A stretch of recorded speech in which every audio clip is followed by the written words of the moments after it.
Yeah, pitchers and catchers for the Diamondbacks reporting earlier this week. We got a chance to talk to Torey Lovullo yesterday. We got a chance to talk to Zach Gallen as those workouts continue. Torey telling us it's not just pitchers and catchers that are there. The entire squad is there. That's not expected until Monday and a week from Friday. You got Cactus League Baseball. It's here. Baseball's the synergy of the end of the NFL schedule. Yeah. With the beginning of spring training starting is pretty beautiful. It's fantastic when you've got the defending National League champion. Absolutely. And we got a member of the defending National League champions, Merrill Kelly, Diamondbacks pitcher, joining us from spring training here on the Arizona Sports Line. Merrill, good morning. How are you? Good morning, guys. Thanks for having me. How you guys doing? We're doing well. How's it feel getting back to work? Feels good. Feels like we honestly didn't even stop. Feels like we kind of just took a couple weeks off and then rolled right back into it. But it's good seeing all the guys that went home and getting back in the routine of things. It's nice. Yeah, we talked to Zach Gallen yesterday, and he talked about how the reaction around town was certainly different this year after the World Series run. I'm wondering what the offseason was like for you as somebody who's got a history here. You grew up here. What was the offseason like for you getting recognized around town and appreciated around town?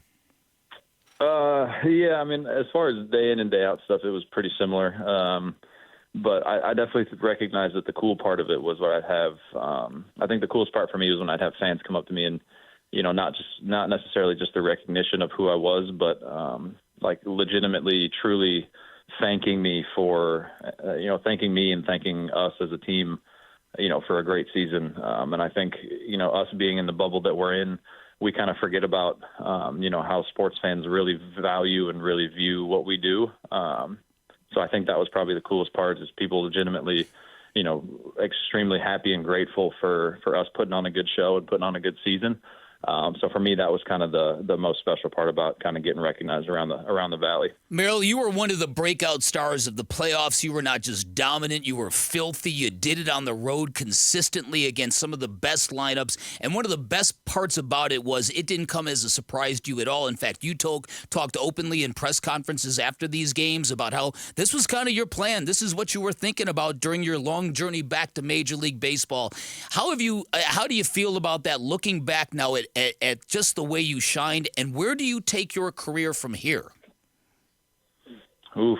Yeah, I think my mentality, right now is kind of just going into those games as just trying to enjoy them as much as I can. I touched on, like you said in those interviews, being over in Korea for so long and had visions of, not only pitching in the big leagues in general, but, being in those big time games. So I think when I got to those games, it was, more of just a enjoy the ride, enjoy the moment mentality rather than trying to make it, bigger than it was. I was sitting on the training table the other day and there's a picture of Gonzo up there, after he hit the game winning hit in 2001.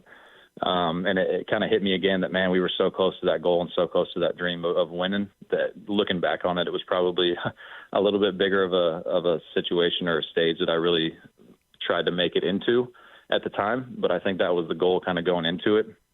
And as far as where I take my career from here, just try to get better each and every day. Obviously we got so close to our goal that I think everybody in here is hungry to get back to that feeling. And the fact that we came so close and came up a little short, I would imagine that's probably on the forefront of everybody's mind right now is to try to get back and kind of finish the job. Merrill Kelly of the Arizona Diamondbacks, our guest here on Bickley and Marotta Mornings. You said it, getting so close to the ultimate goal. Does that make the offseason more difficult to deal with when you look back at the experience being so close? Or do you look at it as, hey, this is just the first step in what we need to do next year?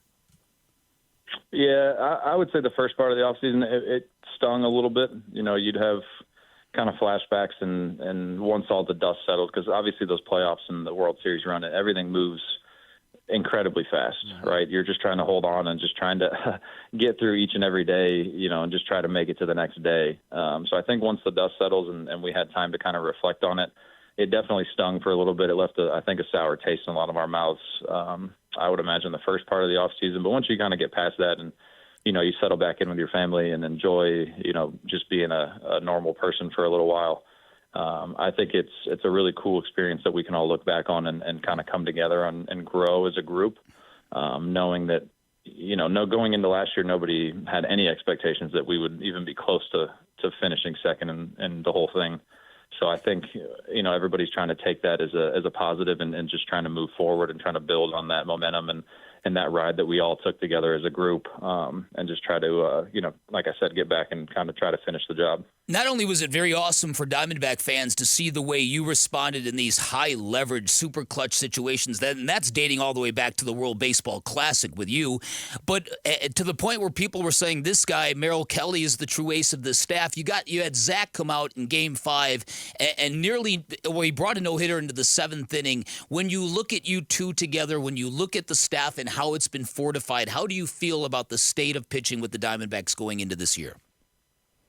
Yeah, I think having me and Zach at the top, we've been kind of been able to feed off each other. Obviously, watching him go to work every day is an honor for me. He's different, in my opinion. He's third in the Cy Young last year. It's kind of hard to argue, with that kind of accolade. But I think moving forward, obviously with the signing of Eduardo and Brandon Pfaadt kind of coming into his own, getting his feet wet towards the end of the year and really looking like the guy that a lot of people think that he will be in the future. And I definitely echo that. I think Brandon is a stud. I think he's going to be, a future ace of, if not this team, then I think somewhere else for sure. And then obviously we have a little bit of a competition going on for the 5th spot.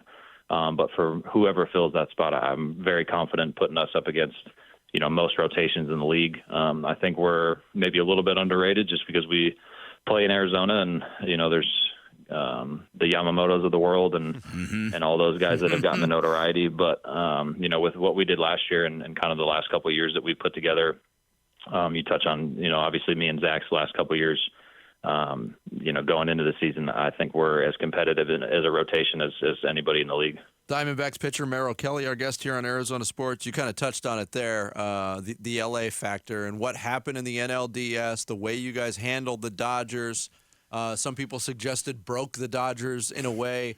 It was very therapeutic for the fan base. It was. I'm sure it was very therapeutic for you guys as an organization, but for you individually, I mean, the struggles that you had against the Dodgers were well chronicled in that series.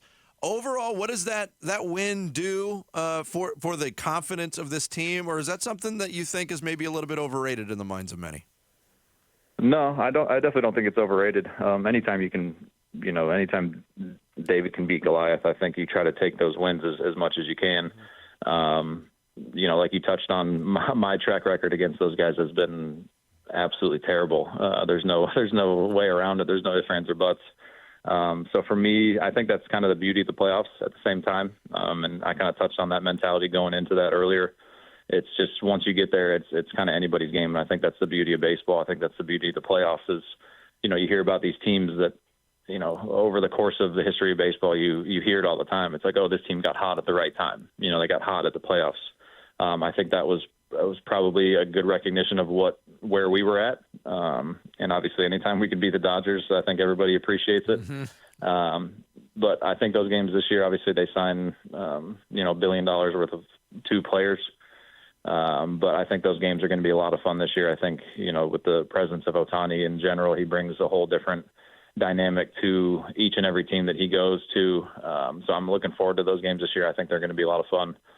Just hopefully at home, hopefully we can have a little bit more red and a little less blue going into the year with what we did last year. Yes. How about it? Yeah, and one of the things with the Dodgers spending, some people thought, and I heard this from a lot of baseball fans, that it just got to the point of being obscene, which is good because it kind of means that you guys are going to always kind of feel like an underdog, and I think there's some value to that, but there are expectations this year. You're not going to surprise anybody this year. As a guy who's been through some journeys, how does a baseball team handle what's in front of the Diamondbacks in terms of those expectations? I think we'll be all right. As far as our clubhouse and the guys that we have in this clubhouse, everybody's pretty light. Everyone gets along. Everybody is kind of pulling for each other. We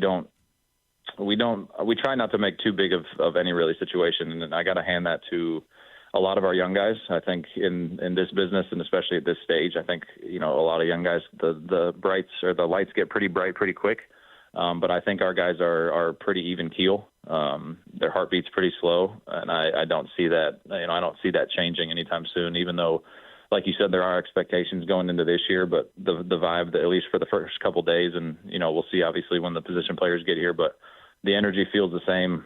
It doesn't feel like anybody's looking around saying, all right, we have to do more. We have to do more. I think it's kind of just stay the course mentality, and we know that we have a good team, and obviously we improved as well with a couple trades and a couple signs that we made in the offseason. I think everybody's kind of excited to get going. Well, Merrill, add us to the group of people that thanked you for that run, what you guys did last year. It was a heck of a lot of fun. Thanks so much for joining us today. Best of luck, and hopefully we can chat again real soon. Yeah, anytime, guys. I appreciate it. Thank you, Merrill Kelly, Diamondbacks right-hander, joining us from Salt River Field. Spring training underway. Stud. His performance in the postseason last year was just ridiculous. Breathtaking. Yeah. Breathtaking. Thanks for watching Bickley and Marotta. Click to see the latest Bickley Blast and hit the button in the middle to subscribe to Arizona Sports.